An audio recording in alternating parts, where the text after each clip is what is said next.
ஆண்டோட வார்த்தைக்குள்ளாய் நம்முடைய கவனத்தை திருப்புவோம். ஏசாயா 43ஆம் அதிகாரம் அதனுடைய 19வது வசனம். இதுதான் நமக்கு இதோ போதும். இதோ நான் புதிய காரியத்தை செய்கிறேன். ஒரு அல்லேலூயா சொல்லுங்க பார்க்கலாம். எல்லாரும் இந்த வார்த்தையை சொல்லுங்க. இதோ நான் புதிய காரியத்தை செய்கிறேன். தேவன் நமக்கு இந்த வருடம் கொடுத்த ஒரு வாக்கு தத்தம். தேவன் செய்கிறது புதிதாக என்ன செய்யும் இருக்கும். ஆமென் சொல்லுங்க பார்க்கலாம். தேவன் எதை செய்தாலும் புதிதாகத்தான் என்ன செய்யும் இருக்கும். ஏன் புதிதாக இருக்குன்னா, நம்முடைய சிந்தைக்கு அப்பாற்பட்ட விதத்தில் அவர் செய்கிறவராக இருக்கிறார். அவருடைய விருப்பத்தின்படி அவர் செய்கிறவராய் இருக்கிறார். புரிஞ்சவங்க ஒரு அல்லேலூயா சொல்லுங்க பார்க்கலாம். ஆமென்.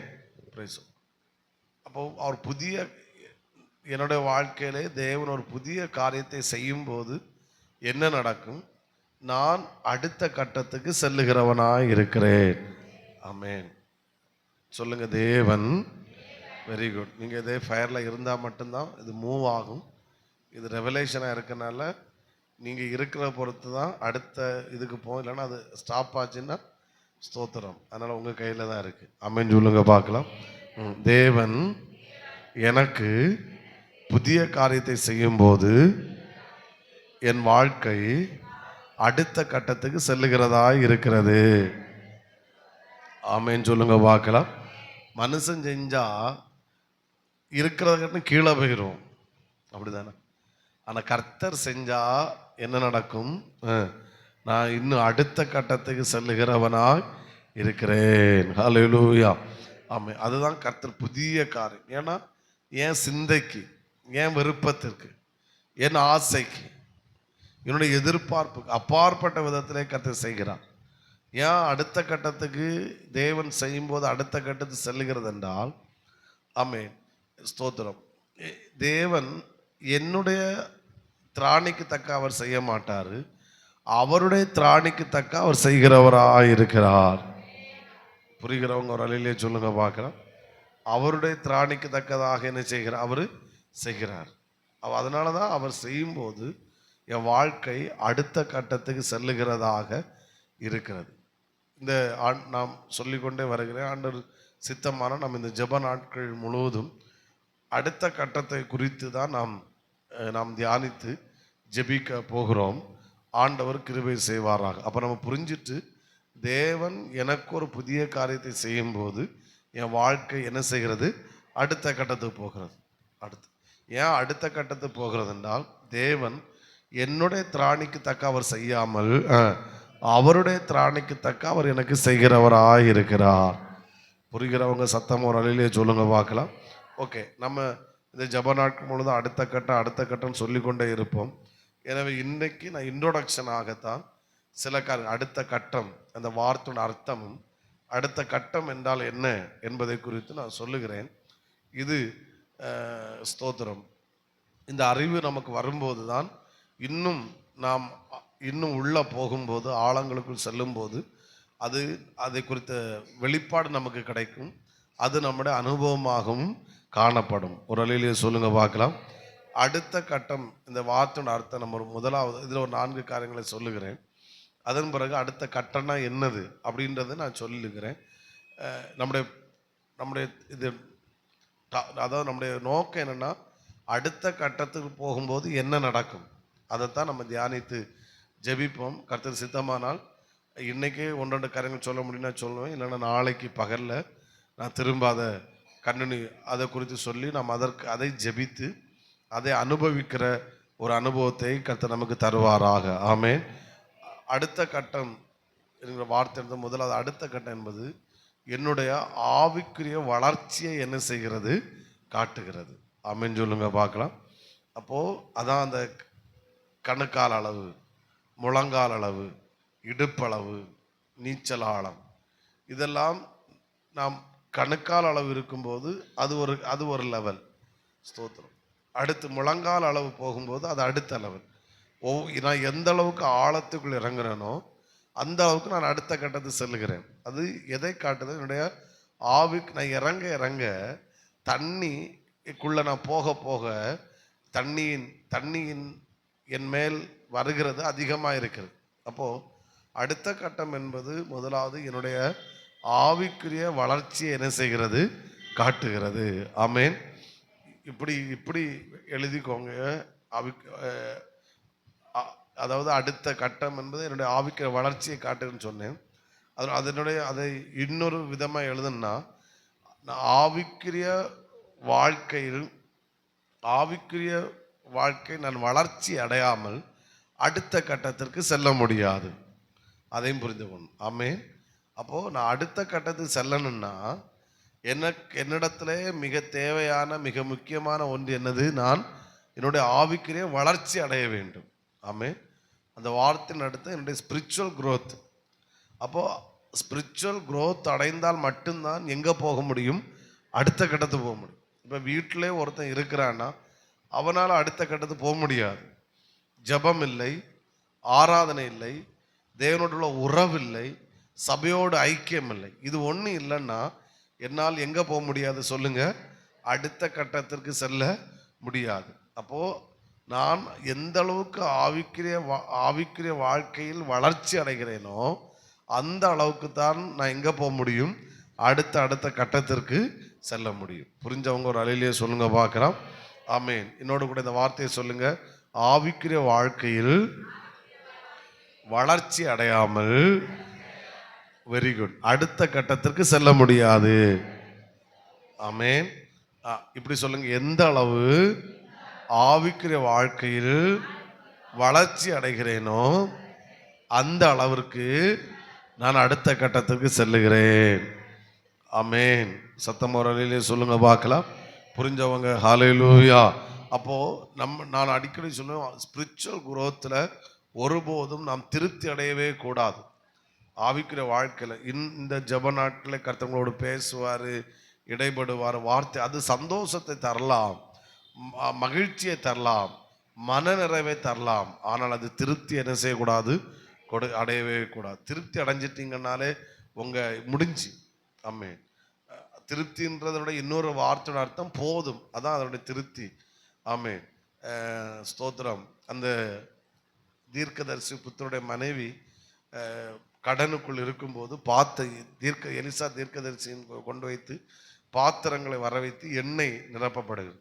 எப்போ அந்த பெண்மணி அந்த மகனுடைய வாயிலிருந்து வேறு பாத்திரம் இல்லை என்று சொன்னானோ, வாயிலிருந்து வந்துச்சோ, அதோட எது நின்று போயிட்டு? எண்ணெய் நின்று போய். அப்படின்னா என்ன சொல்லியிருக்கணும்? இன்னும் பாத்திரம் வரும்னு சொல்லியிருந்தா என்ன நின்றுக்காது? எண்ணெய் நின்றுக்காது. அப்போ அது திருப்தியை காட்டுகிறது. அதனால ஆவிக்குரிய வாழ்க்கையிலே நாம் ஒருபோதும் என்ன வரக்கூடாது? திருப்தி வரவே கூடாது. இன்னும் தாகம், கீழே விழுந்து கிடப்பீங்க, அபிஷேகத்தில் நிரம்பி போதும் ஆண்டவரேன்னு சொல்லணும். இன்னும் நிரப்புங்கப்பான்னு தான் சொல்லணும். ஆமேன்னு சொல்லுங்க பார்க்கலாம். ஆமே. அப்போது நான் ஆவிக்குரிய வாழ்க்கையில் வளர்ச்சி அடையாமல் என்னால் அடுத்த கட்டத்திற்கு செல்ல முடியாது. எந்த அளவுக்கு நான் ஆவிக்குரிய வாழ்க்கையில் வளர்ச்சி அடைகிறேனோ அந்த அளவுக்கு தான் கர்த்தர் என்ன செய்கிறாரு? அடுத்த கட்டத்துக்கு கொண்டு செல்லுகிறார். ஆமே. புரிஞ்சவங்க சத்தமோ ஒரு அலையிலேயே சொல்லுங்க பார்க்கலாம். இந்த சத்தம் போதாது, இன்னும் சத்தத்தை உயர்த்தி. ரெண்டாவது, அடுத்த கட்டம் என்கிற வார்த்தையினோட அர்த்தம், ஆமேன், தேவன் எனக்கு கொடுத்த தரிசனத்தின் விருப்பத்தின் நிறைவேறுதலை காட்டுகிறது. ஆமேன். தரிசனம், விருப்பம். தரிசனத்தை தந்திருக்கிறாரு, அநேக விருப்பங்களை அதை நம்ம விரும்புகிறோம். ஆனால் அது அடுத்த கட்டம் கிடையாது. ஆனால் எது அடுத்த கட்டம் என்பது, தேவன் எனக்கு கொடுத்த தரிசனத்தையும் விருப்பத்தையும் என் வாழ்க்கையில் நிறைவேற்றுவது தான் எனது அடுத்த கட்டம். புரிஞ்சவங்க அலையிலே சொல்லுங்க பார்க்கலாம். யோசேப்புக்கு ஒரு சொப்பனம் பார்த்தான், அதெல்லாம் அடுத்த கட்டம். எப்பொழுது அவன் பார்த்த சொப்பனம் அவன் வாழ்க்கை நிறைவேறினதோ அதுதான் அடுத்த கட்டம். தேவன் உங்களுக்கு வாக்கு தத்தத்தை தருவார், அதெல்லாம் அடுத்த கட்டம். எப்பொழுது அந்த வாக்கு தத்தம் உங்கள் வாழ்க்கை நிறைவேறுதோ அதுதான் எனது அடுத்த கட்டம். புரிஞ்சவங்க ஒரு அலையிலேயே சொல்லுங்க பார்க்கலாம். ஆமாம். யாக்கோபு சொல்லுகிறான், நான் வெறுங்கையா இங்கே இருந்து போகிறேன், தேவன் திரும்ப இதே இடத்துக்கு என்னை கொண்டு வந்தால் நீர் எனக்கு தேவனாய் இருப்பீர் அப்படின்றான். அப்போ திரும்ப அதே பெத்தேலுக்கு கர்த்தர் யாக்கோபை கொண்டு வந்தார். அவன் சொன்னான், நான் போகும்போது வெறுங்கையாய் போனேன், இப்பொழுது எப்படி வந்திருக்கிறேன், இரு பரிவாரங்களை உடையவனானேன். அப்போ தேவன் அவனுக்கு கொடுத்த வாக்குத்தத்தத்தை நிறைவேறினதுதான் எனது அடுத்த கட்டம். தரிசனம் எனக்கு இருக்கு. அநேக தரிசனங்களை கர்த்தர் எனக்கு தந்திருக்கிறார். எனக்கு என்னுடைய தரிசனம் பெருசு. என்னுடைய தைரியமாக என்னுடைய தரிசனம் பெருசு. என்னுடைய தரிசனம் என்பது தடிக்காரங்குணம் மட்டுமல்ல, என்னுடைய தரிசனம் இந்தியா. ஆமே, எழுப்புதல், ஸ்தோத்திரம். அதுதான் நம்ம தரிசனம். ஆமே, ஒரு 100 பேருக்கு 500 பேருக்கு பாஸ்டரா இருப்பதல்ல தரிசனம்.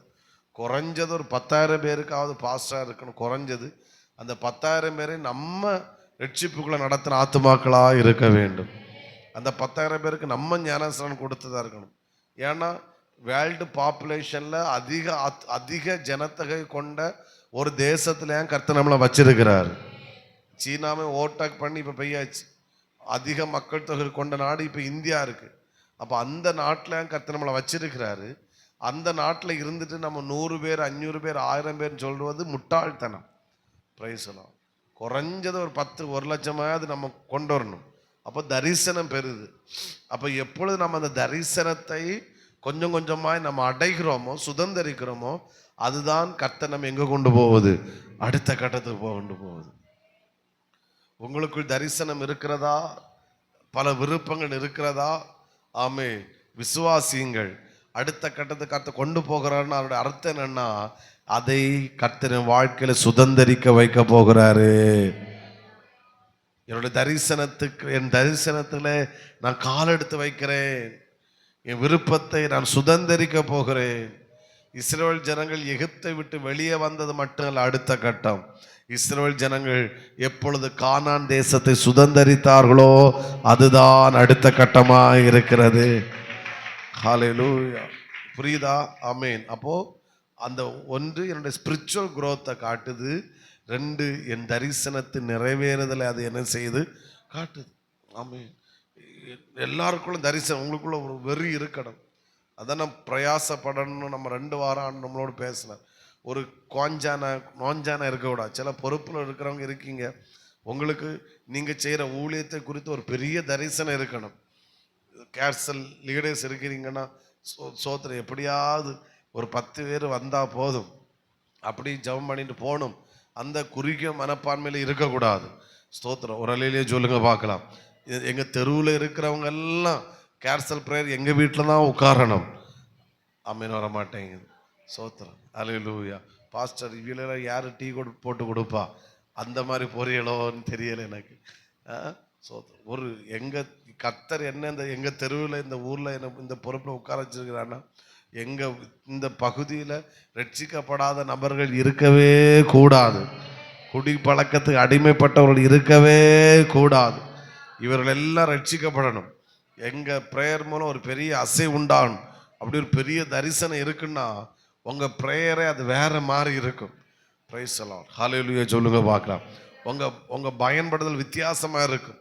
உங்கள் கண்ணு இந்த 5 பேர் 10 பேர் வந்ததில் சந்தோஷம் வராது. நீங்கள் திருப்தி அடைய மாட்டேன். ஏன்னா உங்கள் மண்டை எங்கே இருக்குன்னா, இந்த தெருவையே நாங்கள் சுதந்திரிக்கணும். ஆமாம், இந்த தெருவில் இருக்கிற அத்தனை பேரை ரட்சிப்புகளை கொண்டு வரணும். அந்த வெறியில் நீங்கள் இருக்கும்போது ஆமென் சொல்லுங்க பார்க்கலாம். கண்டிப்பாக கர்த்தர் உங்களை பயன்படுத்துவார். அந்த அந்த உங்கள் தரிசனங்கள் அதெல்லாம் கொஞ்சம் கொஞ்சமாக நிறைவேற ஆரம்பிக்குதுன்னா நீங்கள் புரிஞ்சுக்கணும், கர்த்தர் உங்களை அடுத்த கட்டத்துக்கு கொண்டு சென்று கொண்டே இருக்கிறாரு.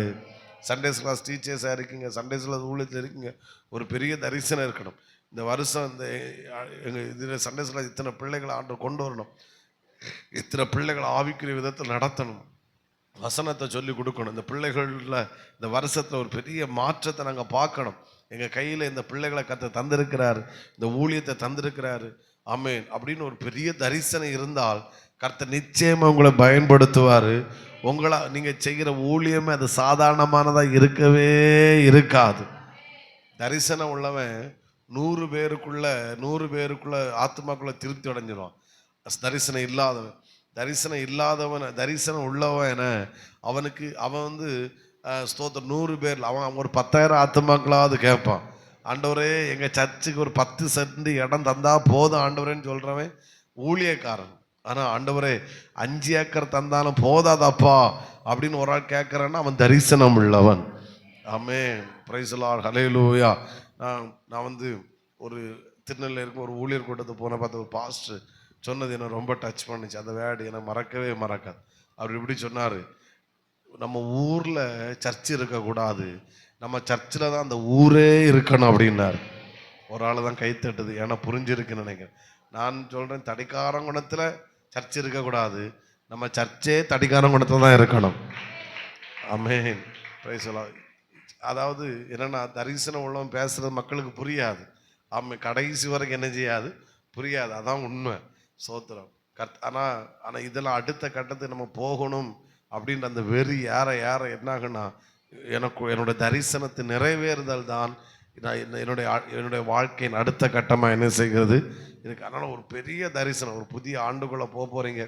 சங்கிலி ஜபத்துக்கு அநேகர் பெயரை கொடுத்தாங்க, நான் அனுப்பி கொடுத்தேன். நான் பார்த்தப்போ ரொம்ப சந்தோஷம். அதெல்லாம் நான் என்ன சொல்கிறேன்னா, ரொம்ப யூஸ் பண்ணுங்க. சர்ச்சில் வந்து முழங்காலே நில்லுங்க, சுற்றி சுற்றி நடைங்க, அந்நிய பாஷையில் பேசுங்க, ஆராதிங்க.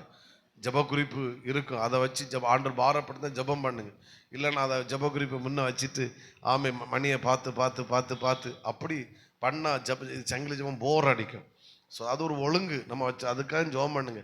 இல்லைன்னா கடைசி எல்லாத்தையும் ஒரு சோத்திரம் போட்டுட்டு அப்படி அதை ரொம்ப யூஸ் பண்ண அந்நிய பாஷையில் அதிகமாக ஜபம் பண்ணுங்க. நம்ம ஒழுங்கின்படி நம்ம அந்த நேரத்து ஒரு ஆளை தான் வச்சுருக்கிறோம். அப்போது உங்களுக்கு அந்த 1 மணிக்கு இந்த சர்ச்சு முழுவதும் உங்களுக்கு சொந்தம். அப்படி அந்நிய பாஷையில் பேசுங்க. நான் செல்வி சிஸ்டரை கவனிச்சிருக்கேன், அந்த 1 hour முழங்காலே நிற்பாங்க, ஒரே அந்நிய பாஷை தான். ஸ்தோத்திரம். இதெல்லாம் இப்படி இருந்தாச்சுன்னா அந்த சங்கிலி ஜபத்தில் உங்களால் ஒரு கல்யாண வீட்டில் நீங்கள் அதாவது வர முடியலை, ஒரு கல்யாண வீட்டில் நீங்கள் இருக்கீங்கன்னாலும் உங்கள் சரீரம் தான் அங்கே இருக்குமே ஒழிய உங்கள் ஸ்பிரிட்டு ஃபுல்லாக இங்கே தான் இருக்கும். அந்த 1 hour விட்டுட்டனே. ஸோ அதுக்கப்புறம் அந்த 1 hour இங்கே வந்து நீங்கள் ஜெபம் பண்ண பிறகு தான் உங்கள் ஆவியில் ஒரு ஆத்மாவில் ஒரு சமாதானம் வரும். புரிஞ்சவங்க ஒரு அலையிலேயே சொல்லுங்க பார்க்கலாம். அதனால் இது பாஸ்டர் சொன்னார், இது ஒரு ஒழுங்கு, நாம் போய் ஜெபம் பண்ணணும். அப்படி செஞ்சீங்கன்னா 2 வாரம் 3 வாரம் நல்லா பண்ணிங்க, அடுத்து வீட்டுக்கு போயிருங்க. ஸோ அது இது அல்ல, அந்த வெறி அதை நான் யூஸ் பண்ணும். எனக்கும் தேவனுக்குரிய நேரம் வேறு யாருக்கும் கொடுக்க மாட்டேன். அந்த 1 hour என்னுடைய ஸ்பிரிச்சுவல் க்ரோத்தாக இருக்கணும். அந்த 1 hour நான் தேவனோடு நெருங்குகிற ஒரு நேரமாக இருக்கணும். அந்த எப்படி இல்லைன்னா உறக்க வருதுன்னா உறங்கிட்டு போங்க, பிரச்சனை இல்லை. ஆனால் அந்த நேரத்தை மிஸ் பண்ணாதுங்க. இது தரிசனம் உள்ளவன் இதை பயன்படுத்துவான். தரிசனம் இல்லாதவன் எனக்கு புருஷன் அப்படி பண்ணிடுவான், அப்படி சொல்லிடுவாங்க, நேரம் இல்லை. அதெல்லாம் தரிசனம் இல்லாத ஆளுக்கு வேடு. பிரைஸ் சொல்லலாம். கல்யாண வீட்டுக்கு மட்டும் சேர்ந்து போவாங்க, இல்லைன்னா வேற என்ன அங்கே இங்கேயும் எல்லாத்துக்கும் நடக்கும். பட் இது அந்த வெறி இருந்தால் நமக்கு ஒருத்தங்க 1 லட்ச ரூபா கொடுத்தாலும் நீங்கள் உங்களால் வீட்டில் இருக்க உட்காது, இங்கே வந்து உட்காந்து ஆண்டோட சமூகத்தில் கதறுவீங்க. ஏன்னா உங்களுக்கு இருக்கிற தரிசனம் அது பெரிது, உங்களுக்குள்ள இருக்கிற விருப்பம் அது பெரிது. உங்கள் மண்டை என்னென்னா, அதை சுதந்திரிக்காமல் நான் அடங்கவே மாட்டேன், அவரையும் அமைதியாக இருக்க விடவே மாட்டேன். Price the Lord. புரிஞ்சவங்க ஒரு அலையிலேயே சொல்லுங்க பார்க்கலாம். இன்னும் சத்தத்தை உயர்த்தி ஹல்லேலூயா. ஆமென். உங்களை நான் இந்த ப்ரேயரில் நம்ம இன்னி நாளில் அடுத்த கட்டத்துக்கு கொண்டு போகணும்னு சொல்லும்போது என்ன நடக்கணும்னா, என்னுடைய ஸ்பிரிச்சுவலில் க்ரோத் ஆகணும், என்னுடைய தரிசனத்தை நான் அச்சீவ் பண்ணணும். நான் சாகிற வரையிலும் நான் தரிசனத்தை சொல்லிட்டே சாகிறவனா இருக்கக்கூடாது. நான் சாகும்போது என் தரிசனத்தை நிறைவேற்றினவனாக இந்த ஓட்டத்தை நான் முடிக்கணும். அதற்காக நான் எதையும் செய்ய. ஹல்லேலூயா, ஹல்லேலூயா. சத்தமாக ஒரு அலையிலேயே சொல்லுங்க பார்க்கலாம். இந்த சத்தம் போதாது, இன்னும் சத்தத்தை உயர்த்தி. ஆமென். 3வது ஒரு வேர்டு, இதோடு கனெக்ட் ஆன ஒரு வேர்டு தான். நான் விரும்புவதும் தேவன் விரும்புவதும் என் வாழ்க்கையில் நிறைவேறுவதே அடுத்த கட்டம். ஆமென் சொல்லுங்க பார்க்கலாம். நான் விரும்பணும், அடுத்து யார் விரும்புறது என் வாழ்க்கை நடக்கணும், தேவன் விரும்புவது என் வாழ்க்கையில் நடக்கணும். அதை நான் 2வது பாயிண்டில் நான் வழக்கமாக சொல்லிட்டேன். ஆமென், ஸ்தோத்திரம். கர்த்தர் கிருபை செய்வாராக, கர்த்தர் கிருபை செய்வாராக. ஆமென் சொல்லுங்க பார்க்கலாம். ஹல்லேலூயா. அதனால் ஒரு பெரிய தரிசனத்தை வச்சு ஓடுங்க, ஒரு பெரிய தரிசனத்தை வைங்க. ஆமென். ஒரு புதிய ஆண்டுக்குள்ளே நம்ம போகிற இந்த வருஷ கடைசியில் நீங்கள் வந்திருக்கீங்க. அந்த சும்மா காஞ்சாம் போஞ்சாம் அதில் எல்லாம் போட்டவங்க நான் இதை பண்ணாமல் ஒரு வாழ்க்கை தான் இருக்குது. எத்தனை வருஷம் நம்ம ஆரோக்கியமாக இருக்கோன்னு தெரியாது. சாதிக்கணும் என்கிற வெறித்தனமாக ஓடுங்க.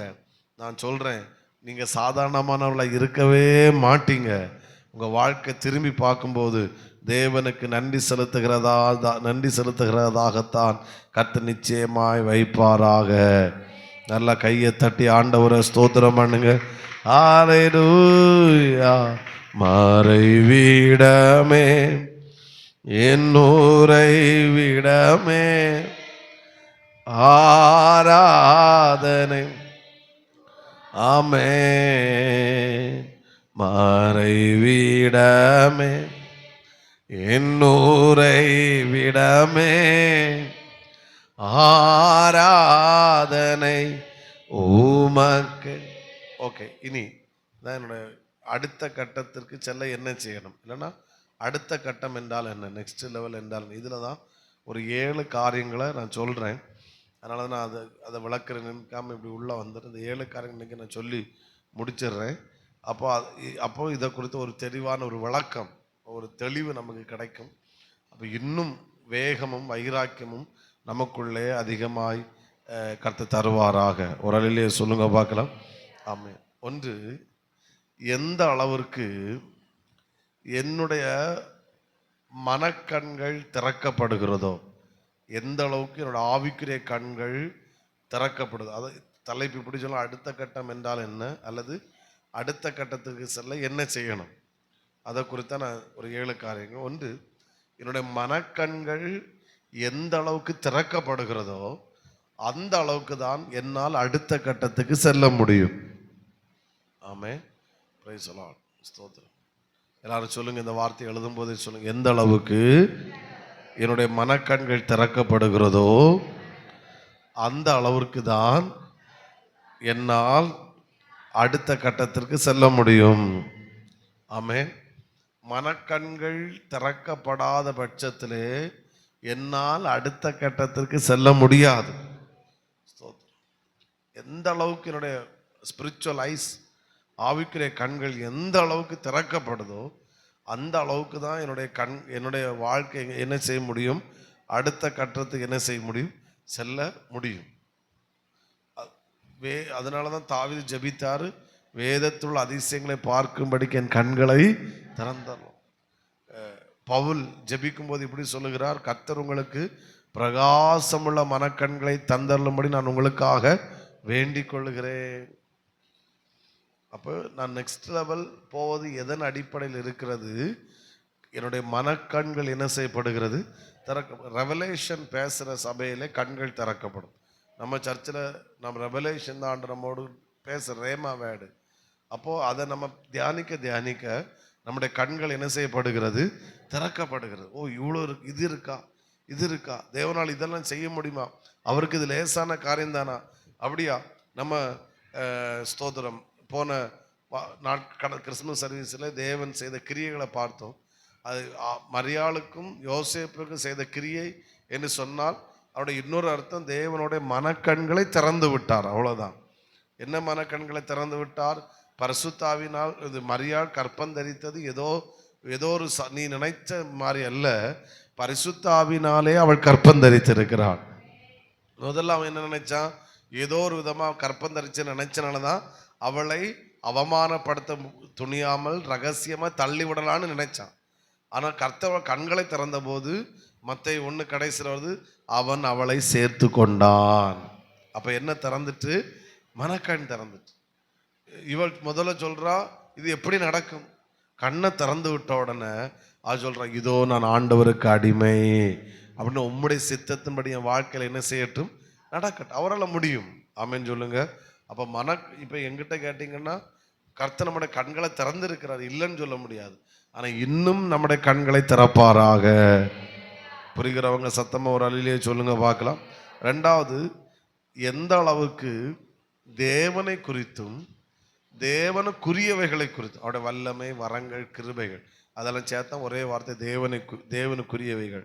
அப்போ எந்த அளவுக்கு தேவனை குறித்தும் தேவனுக்குரியவைகளை குறித்தும் நாம் அறிந்து கொள்ளுகிறோமோ. அங்க கண்ணு திறக்கப்படுது. இங்க 2வது பாயிண்ட்ல சொல்றேன், எந்த அளவுக்கு தேவனை குறித்தும் தேவனுக்குரியவைகளை குறித்து நாம் அறிந்து கொள்ளுகிறோமோ அந்த அளவுக்கு தான் நான் அடுத்த கட்டத்திற்கு செல்ல முடியும். தேவன் என்பவர் கடலை போன்றவர். அவரை அவரோடு எந்த அளவுக்கு நான் நெருங்குறோமோ அந்த அளவு தான் அவரை குறித்து அறிய முடியும். நாம் தேவனை குறித்து தேவனையும் தேவனுக்குரியவைகளையும் குறித்து அறிந்து கொள்ள கர்த்தர் என்னை அடுத்த கட்டத்துக்கு கொண்டு சென்று கொண்டே இருக்கிறார்.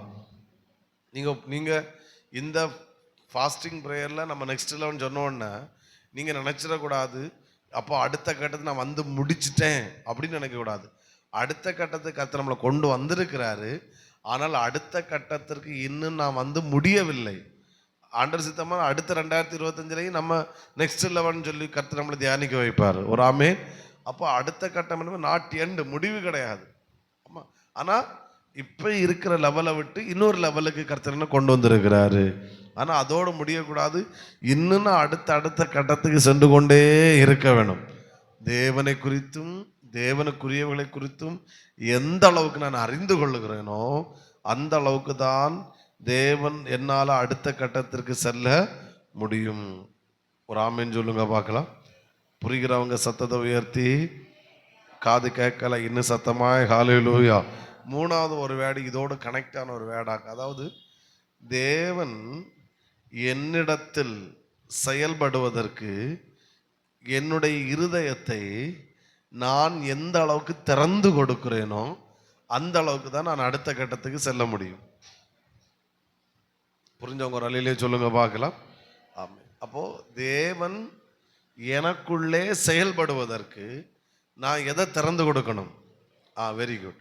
என்னுடைய இருதயத்தை எந்த அளவுக்கு திறந்து கொடுக்கிறேனோ அந்த அளவுக்கு தான் என்னால் அடுத்த கட்டத்திற்கு செல்ல முடியும். இன்னைக்கு அநேக பெண்டிகாஸ்ட் பாஸ்ட், நான் ஓப்பனாக சொல்கிறேன், அநேக பெண்டிகாஸ்ட் பாஸ்டர்ஸ் பயன்படாததற்கு காரணங்களில் ஒரு காரணம், அவர்களை தேவன் பயன்படுத்துவதற்கு அவர்கள் விட்டு கொடுக்கவில்லை, அவர்கள் இடம் கொடுக்கவில்லை.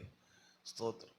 எல்லாரோட மைண்ட் என்ன, நிறைய பாஸ்டர்ஸோட மைண்ட் செட் எதில் இருக்குன்னா, ஒரு சண்டே சர்வீஸ், ஒரு பாட்டு, ஒரு ஆராதனை, 4 பாயிண்ட் வச்சு ஒரு பிரசங்கம், இது பண்ணிட்டாங்கன்னா ஊழியங்களை திருப்தி அடைகிறார்கள். ஸோ நல்ல பிரசங்கம், மக்களை 4 திட்டி 4 பாயிண்ட், இன்னைக்கு இவளுக்கு 4 கொடுத்தேன், அவனுக்கு 2 கொடுத்தேன். ஆமாம், இவருக்கு மனசுக்கு பெரிய ஆறுதல், ஒரு செம்பு தண்ணியும் குடித்து வயிற்றை நிரப்பிட்டு சோத்திரம், மக்களுக்கு 2.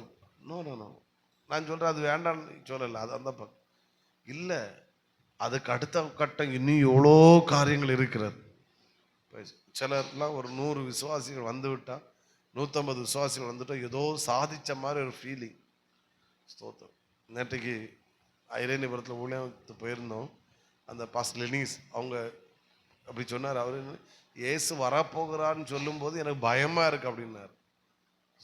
ஏன்னா இன்னும் சாதிக்க வேண்டியது, செய்ய வேண்டியது எவ்வளோ இருக்குது சொல்கிறார். குறைஞ்சது ஒரு 10,000 பேரையாவது, 10,000 பேரை தான் ஞானஸ்நானத்தை நான் நடத்தி இருக்கிறேன். குறைஞ்ச ஒரு 1000 பேருக்கு ஞானஸ்நானம் கொடுத்துருக்குறோம். இன்னும் ஊழியமே செய்யலைன்ற ஒரு ஃபீலிங் இருக்குது. இயேசு வந்தார்னா அப்போ இந்த தேசம் என்ன ஆகும்? இந்த வேர்டு சொல்லும்போது என்ன இன்னும் அதிகமாய் பாதித்தது. அப்போது அந்த அளவுக்கு அங்கே இருதயத்தை திறந்து கொடுக்கறனால தான் கர்த்தர் வல்லமையாக பயன்படுத்துகிறார். பேரை சொல்லி கூப்பிடுறாரு, இப்படி பல பயன்படுத்துகிறார். அப்போது பயன்படுவதற்கு காரணம் அவங்க அந்த இருதயத்தை திறந்து கொடுக்குறாங்க. அதுக்கடுத்து இன்னும் ஏங்குறாங்க, இன்னும் செய்யணும். அப்போ நல்லா தைரியமாக சொல்லணும், இன்னும் கர்த்தரோட வல்லமையாக பயன்படுத்துவார். சில கூட்டம், நான் சிலர் இந்த மினிஸ்ட்ரி பண்ணுறவங்க எதுக்குறவங்ககிட்ட நான் சொல்கிற வேலை என்னென்னா, நான் சொல்கிறேன், நீ உன் இருதயத்தை திறந்து கொடுத்துப்பாரு, ஒன்னே கர்த்தர் இப்படி பயன்படுத்துவார் அப்படின்னு. ஆமென் சொல்லுங்க பார்க்கலாம். மோசையின் கோலை வைத்து மட்டும் அற்புதம் நடக்கல, ஆரோனின் கோலை வைத்து அற்புதம் நடந்துச்சு. ஆமென். கோலெல்லாம் முக்கியம். யார் பயன்படுவதற்கு தன் இருதயத்தை விட்டு கொடுக்குறாங்களோ அவர்கள் அத்தனை பேரையும் பயன்படுத்த கருத்து வல்லமையுள்ள மோசையை மட்டும் ஜனங்களை, லட்சக்கணக்கான ஜனங்களை நடத்துவதற்காக கர்த்தர் பயன்படுத்தலை, யோசுவாவையும் கர்த்தர் பயன்படுத்தினார். அதற்கு காரணம் மோசே ஆசரிப்பு கூடாரத்தில் தேவனோடு பேசிட்டு வந்து விட்டான். ஆனா யோசுவா இன்னும் ஆசரிப்பு கூடாரத்தை விட்டு பிரியாதிருந்தான். அப்போ அவனுடைய ஏக்கம் வேற மாதிரி இருக்கு. ஒருவேளை அவன் பணிவிடக்காரன் தான், அவன் விருப்பம், அவன் தரிசனம் அது வேற லெவல்.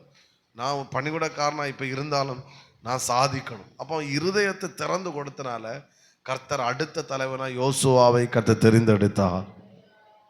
ஆமென்.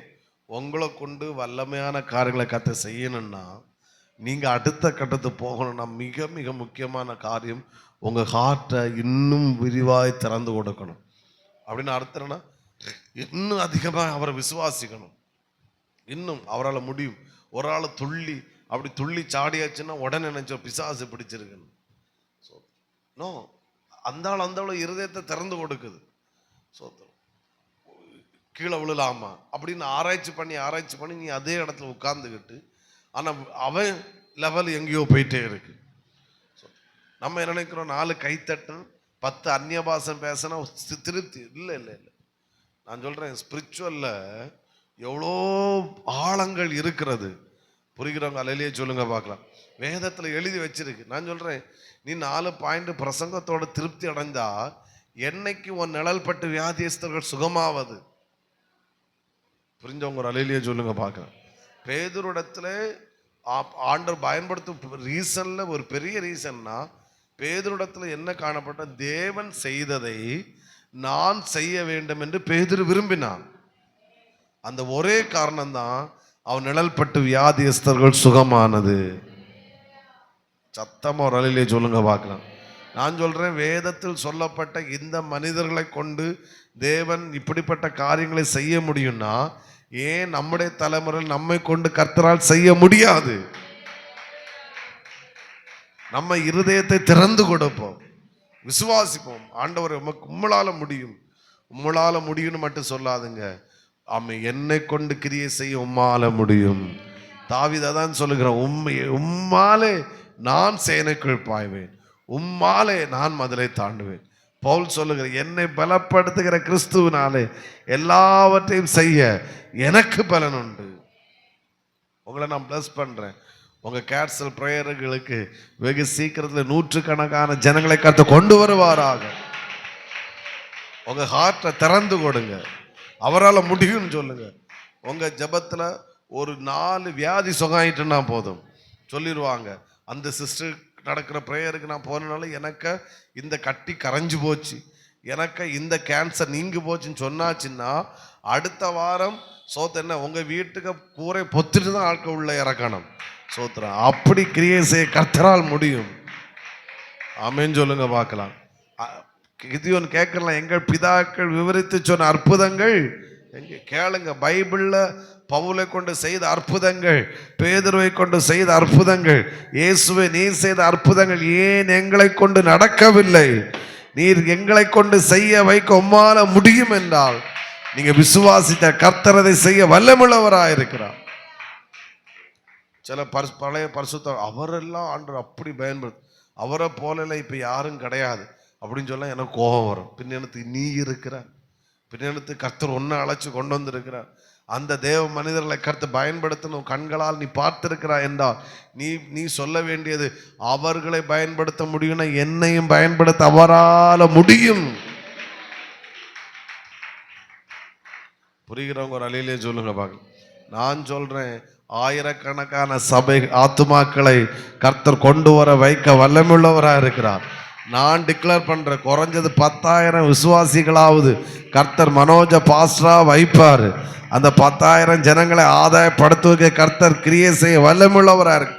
அவருக்கு இது லேசான காரியம். சத்தமா ஒரு அலையிலே சொல்லுங்க பார்க்கலாம். ஏன்னா ஆத்துமாக்களை நான் இல்லை கொண்டு வருவது, என்னால் ஒருவரை கூட கொண்டு வர முடியாது. ஆத்துமாக்களை கொண்டு வருவது கர்த்தர்.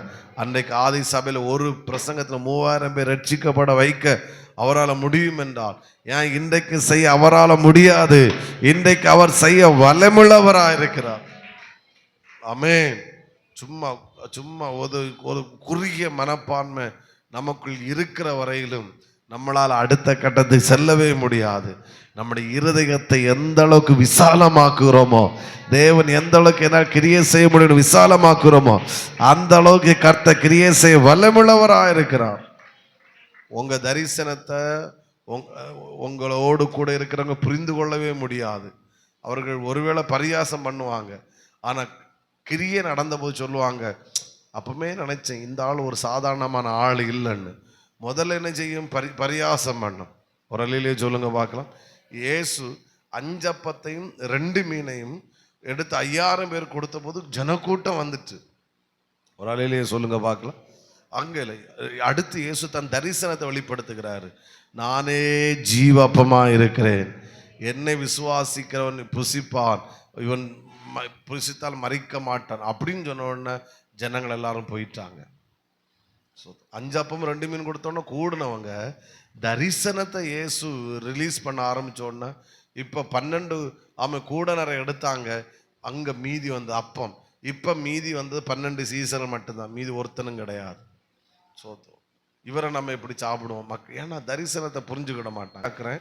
4வது அது பாயிண்டாவே கொண்டு வரும். என்னுடைய விருப்பம் எந்த அளவுக்கு இருக்கிறதோ அந்த அளவுக்கு தான் நான் அடுத்த கட்டத்துக்கு செல்ல. முதல்ல சொன்னேன் இருதயத்தை நான் இருதயத்தை திறந்து விடுக்கணும்னு சொன்னேன்.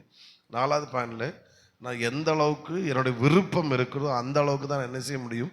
அடுத்த கட்டத்துக்கு செல்ல முடியும். அப்போ விருப்பம் என்பது பெருசா இருக்கட்டும். புரிகிறவங்க ஒரு அலையிலேயே சொல்லுங்க பார்க்கலாம். பெருசா விரும்புங்க. எந்த அளவுக்கு நீங்க விரும்புறீங்களோ அந்த அளவுக்கு தான் கர்த்தர் நம்மை அடுத்த கட்டத்துக்கு செல்ல வைக்க முடியும். ஆமென். புரிகிறவங்க ஒரு அலையிலேயே சொல்லுங்க பார்க்கலாம். உங்க விருப்பங்களை பெருசு, உங்க பிள்ளைகளை குறித்து பெருசா விரும்புங்க, உங்களை குறித்து பெருசா விரும்புங்க, உங்க குடும்பத்தை குறித்து பெருசா விரும்புங்க, நீங்க செய்கிற ஸ்பிரிச்சுவலை குறித்து பெருசா விரும்புங்க.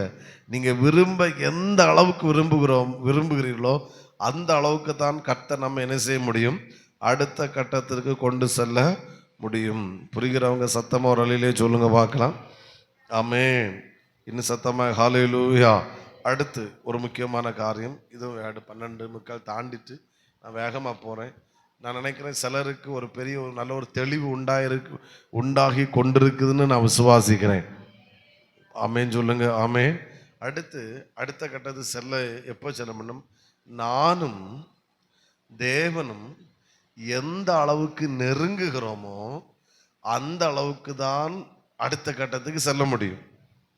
எனக்கும் தேவனுக்குள்ள ஐக்கியம், உறவு எந்த அளவுக்கு க்ளோஸ் ஆகுதோ, ஆண்டவர் அந்த அர்த்தத்தில் இருக்கிறாரு, நீங்க எந்த அர்த்தத்தில் இருக்கிறீங்களோ அந்த அளவுக்கு தான் அடுத்த கட்டம்.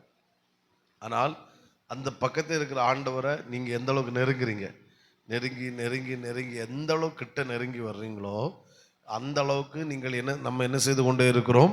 அடுத்த கட்டத்துக்கு போகிறோம். அப்போ நம்ம இந்த அடுத்த கட்டத்துக்கு போகிறோம் அப்படின்னு சொல்லுகிறோம்னா இந்த உபவாச ஜெபத்தில் என்ன நடக்கணும்னா இன்னும் நான் தேவனோடு அதிகமாய் நெருங்க வேண்டும்.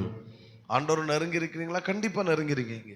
பட்டு இன்னும் அது போதாது, இன்னும் நான் தேவனோடு அதிகமாக என்ன செய்ய வேண்டும்?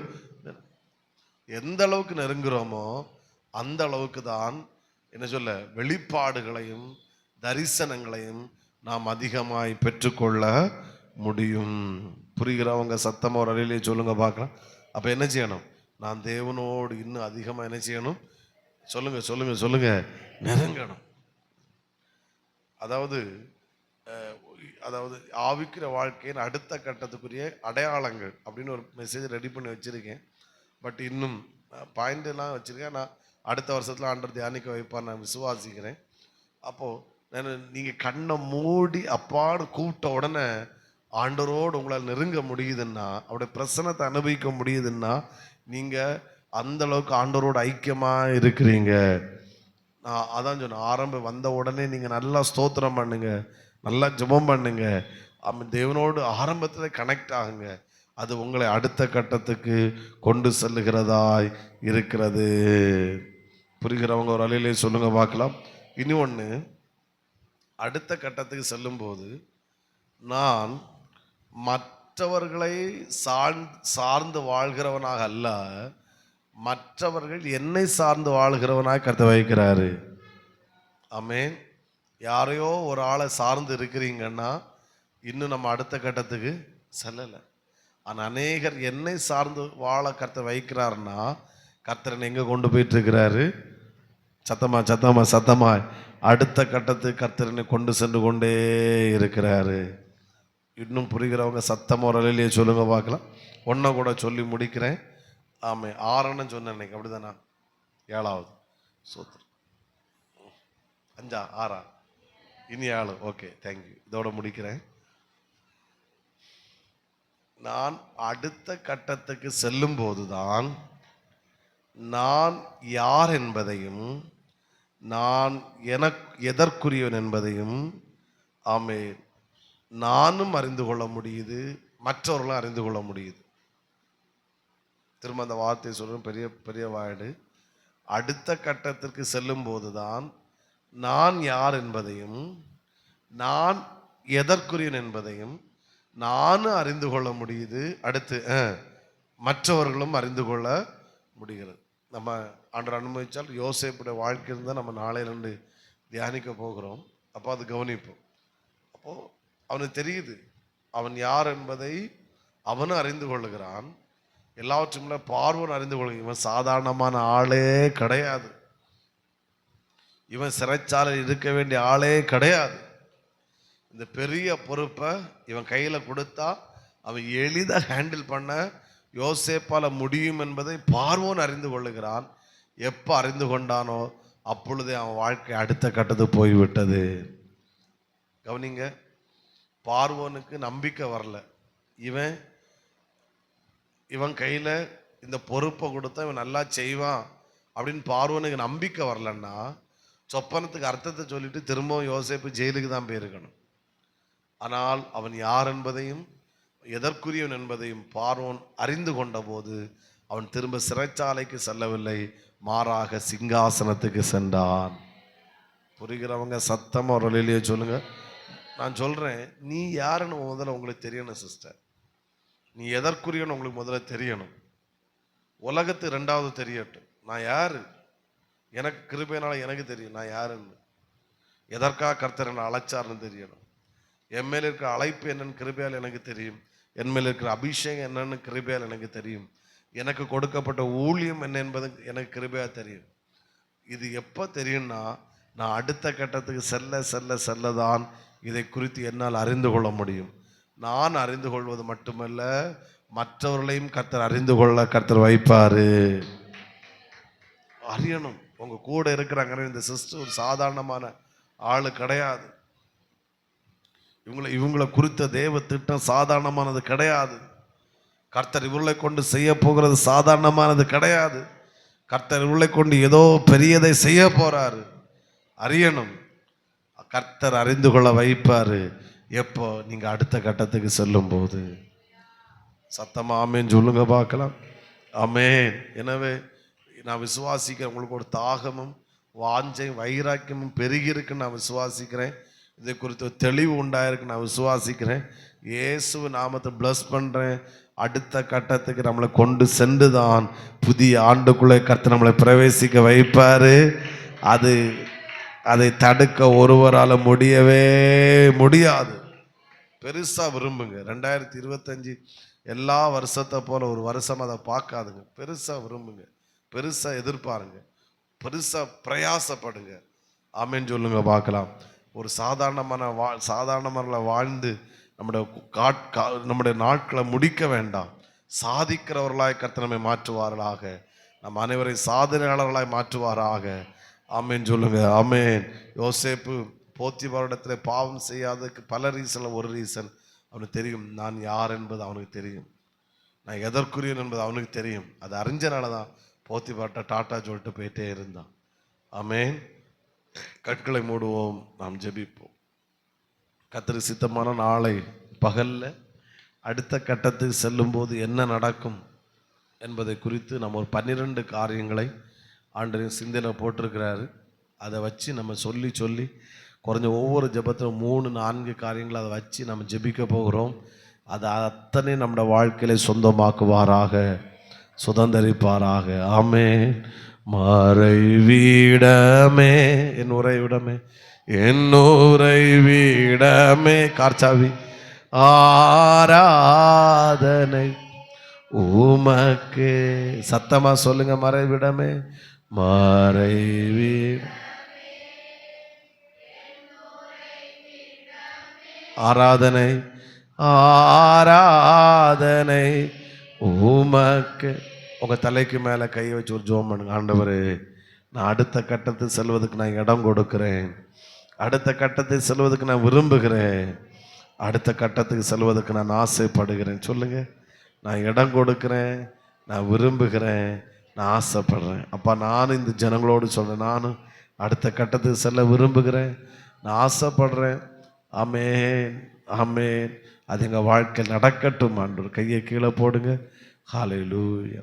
நம்ம எல்லாரும் கர்த்தரை ஸ்தோத்திரம் பண்ணுவோம். ஒரு நல்ல அறிவையும் தெளிவையும் கத்த தந்தபடியாக கர்த்தரை ஸ்தோத்திரம் பண்ணுவோம். நாளைக்கு பகலில் நடக்கிற உபவாச ஜெபத்தை ஆசீர்வதிக்கும்படியாக கர்த்தரை ஸ்தோத்திரம் பண்ணுவோம்.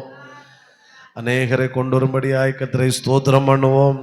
இன்றைக்கு இதை குறித்து தெளிவை கத்த கொடுத்தபடியாக கர்த்தரை ஸ்தோத்திரம் பண்ணுவோம். ஹல்லேலூயா, ஹல்லேலூயா. அடுத்த வாரத்திலிருந்து நமக்கு புது வருஷம் ஸ்டார்ட் ஆயிரும். அடுத்த வாரத்தில் நம்முடைய உபவாச ஜெபம் எத்தனை மணிக்கு? ஓகே, 10:30 தொடங்கி 12:30, சரிங்களா?